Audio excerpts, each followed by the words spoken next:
Assalamualaikum dan selamat sejahtera rakyat Malaysia.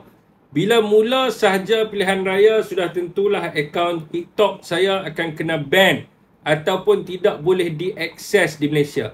Saya pelik kenapa pihak kerajaan begitu ketakutan dan sering menghalang kebebasan bersuara saya.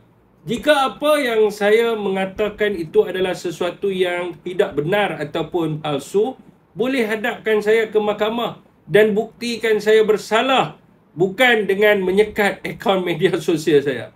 Saudara dan saudari rakyat Malaysia, Malaysia disenaraikan antara negara yang paling tertinggi menyekat akaun media sosial. Yang peliknya adalah konten berkaitan dengan judi dan maksiat mereka tidak pula sekat, malah berlambak di media sosial. Akan tetapi yang berkaitan politik, khususnya yang mengkritik kerajaan dan Anwar Ibrahim, kejap sahaja mereka sekat.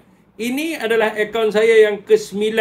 Jadi saya nak minta lah rakan-rakan untuk ikuti akaun ini dan jangan lupa untuk join Telegram saya di t.me/Malaysia Merdeka agar memudahkan saudara dan saudari mendapatkan maklumat sekiranya akaun saya disekat lagi. Saudara, kita tidak akan berhenti mengkritik dan menegur kerajaan. Wa ima apa sahaja cara yang mereka gunakan. So, apakah respon rakyat Malaysia?